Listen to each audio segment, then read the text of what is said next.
This is Dr. Vikas Kumar, author of upcoming book Return Ticket.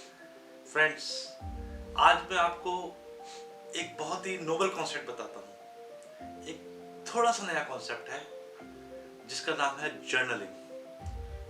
Hindi में इसको अगर शुद्ध हिंदी में बोला जाए तो इसको कहेंगे दैनिकी, रोज करने वाली प्रक्रिया। दोस्तों, जर्नलिंग क्या है? जर्नलिंग एक बहुत ही सिंपल कॉन्सेप्ट है जो कि आप लोग शायद करते भी होंगे, पर उसका पर्सपेक्टिव थोड़ा सा डिफरेंट है। उसको करने का अंदाज थोड़ा सा दूसरा है। कई लोग जिंदगी में एक डायरी लिखते हैं जिसके अंदर वो अपने दिन भर दिनचर्या लिखते हैं कि आज मैंने ये किया, आज मैंने ये खाया, आज मैंने यहाँ मिली, घूमने गई। मैं जो कह रहा हूँ वो भी जर्नलिंग है, पर उसका ऑब्जेक्टिव फर्क है। उसका ऑब्जेक्टिव है अपनी आत्मा से बात करने का, अपने आप से बात करने का। जिस तरह लोग मेडिटेट करते हैं उसी तरह ये कॉन्सेप्ट है, किस तरह आप अपने आप से बात करके उस चीज को कागज पे लिख के। एन फ्रैंक एक बहुत नोटेड फिलोसोफर थी जर्मनी में। उनका कहना था कि जो पेपर होता है वो आदमियों से ज्यादा पेशेंट होता है, आदमियों से ज्यादा धैर्य होता है पेपर पे। और ये बात सही है दोस्तों।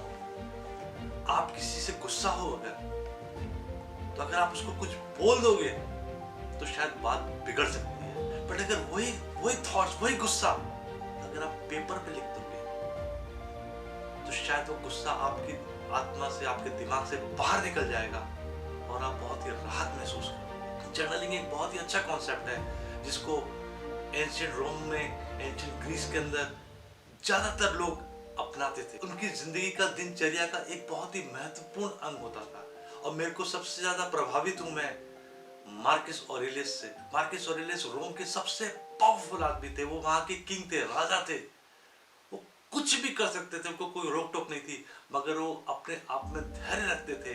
हर चीज को वो बहुत ही ध्यान से करते थे। उसका एक रीजन उन्होंने कहा है अपनी बुक मेडिटेशंस के अंदर कि वो रोज जर्नलिंग करते थे। वो सुबह जर्नलिंग करते थे, वो शाम को जर्नलिंग करते थे। उसके पीछे उद्देश्य क्या था? मार्कस कहते हैं कि जब मैं जर्नलिंग मॉर्निंग में करता था, जब मैं सुबह करता था, तो मैं अपने आप को प्रिपेयर करता था। आज मेरे को पूरे दिन में ये चीजें करनी है। आज मुझे कुछ ऐसे लोगों से मिलना होगा जो शायद अच्छे नहीं हैं, जो शायद उनके ऑब्जेक्टिव्स बुरे हैं, उनकी नीयत बुरी है, उनके इंटेंशंस बुरे हैं। वो ये सब जानते थे मगर फिर भी मिलते थे, क्योंकि उनके हिसाब से लोग बुरे नहीं होते, वो इग्नोरेंट हैं। मार्कस मानते थे कि हर आदमी अच्छा है। उनका सोचने का तरीका काफी हद तक सॉक्रेट्स जैसा था। सॉक्रेट्स भी ये कहते थे कि people are not bad, they are ignorant. थोड़ा बहुत गांधी जी भी यही कहते थे कि पाप से घृणा करो, पापी से नहीं। कुछ कुछ वही कॉन्सेप्ट्स थे कि लोग, सभी लोग अच्छे हैं, कोई बुरा नहीं है, खाली उनकी ये है कि वो भटके हुए हैं या उनकी राह उनको सही से पता नहीं है। तो दोस्तों, जर्नलिंग एक ऐसी प्रक्रिया है जिससे कि आप अपने रोज के दिन को कैसे अच्छा कर सकते हो, कैसे अपनी मसल मेमोरी को स्ट्रॉन्ग कर सकते हो, वो ये चीज आपको बहुत मदद करेगी। और जर्नलिंग के अंदर आपको करना क्या है? पूरे पहले दिनचर्या को प्लान करना है और उसको एग्जीक्यूट करने की क्या क्या स्ट्रेटजीज होंगी उसको लिख लेना है। और फिर रोज शाम को, रोज रात को सोने से पहले उसको एनालाइज करना है। और उसके 3 उसमें फंडामेंटल क्वेश्चंस होते हैं। क्या मैंने आज सही किया? क्या मैंने आज गलत किया? और अगर कहीं मैंने गलत किया तो उसका सही मापदंड क्या हो सकता था, वो कैसे मैं उसको सही कर। दोस्तों, अगर आप ये रोज के रोज अगर अपनी जिंदगी में करोगे तो over a period of time, शायद एक दिन में ये कोई परिवर्तन ना दिखे, 2 दिन में परिवर्तन ना दिखे, but definitely over a period of time, may be 1 महीने, 2 महीने, 3 महीने के अंदर आपको अपने अंदर एक चेंज दिखेगा।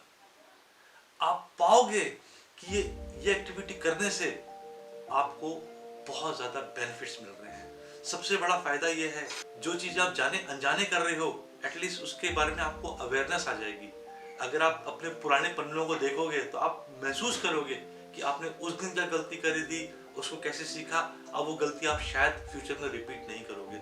हो सकता है इसमें थोड़ा सा टाइम लगे, बट ये जर्नलिंग की आदत से आप अपनी जिंदगी में बहुत बड़ा सुधार ला सकते हो। फ्रेंड्स, मेरी आपसे गुजारिश है कि आप जर्नलिंग को जरूर अपनाओ। और ये मैं खाली कहने के लिए नहीं कह रहा हूँ, इसको मैंने अपनी ज़िंदगी में अपनाया है। मैंने 2 साल तक अपनी ज़िंदगी में जर्नलिंग करी। 100% तो नहीं, कई बार छूट भी जाता था, बट मैक्सिमम टाइम पे मैंने करी है और मैंने पाया है कि मेरे अंदर काफ़ी अच्छे चेंजेस आए हैं। मेरे को अपनी दिनचर्या को एकदम रूटीन में लाके स्ट्रेचेस करने का बहुत ही अच्छा तरीका लगा था। और मार्कस ऑरेलियस ने तो पूरी अपनी जिंदगी, चाहे वो लड़ाई के मैदान में होते थे, चाहे, आपको बिलीव नहीं करोगे, हम 1 साल कोरोना की वजह से हम लोग परेशान हो गए हैं। 15 साल तक मार्कस ऑरेलियस प्लेग से लड़ाई करते रहे।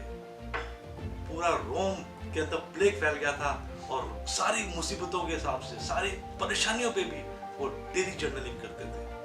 वो इस तरह से उन्होंने अपनी कंट्री को बचाया। उन्होंने हर वो कोशिश करी जिससे कि अपने देश को वो चला सके। और उसके अंदर एक महत्वपूर्ण उनके लिए था जर्नलिंग। जर्नल को कई सालों बाद, 2000 साल पुरानी बात है, उसी सारी जर्नल को एक बुक के फॉर्म में पब्लिश हुई है जिसका नाम है मेडिटेशंस। दोस्तों, अगर आप ये बुक पढ़ोगे, आप रियलाइज करोगे कि ये बुक उनकी खुद की जर्नल थी। उनका उद्देश्य ये नहीं था कि उनको पब्लिश करना है इसको, ये उनकी अपने आप की कहानी थी। मगर अगर आप उसको पढ़ोगे सच में, उसके अंदर आपकी आंखें खुल जाएंगी। मेरी आपसे गुजारिश है, बुक पढ़े ना पढ़ो, बट जनरली ये कॉन्सेप्ट को जरूर अपनाओ, बिकॉज इससे आपको डेफिनेटली बहुत ही ज्यादा फायदा होने वाला है। उम्मीद है आपको इससे काफी फायदा होगा। Thank you very much. नमस्कार।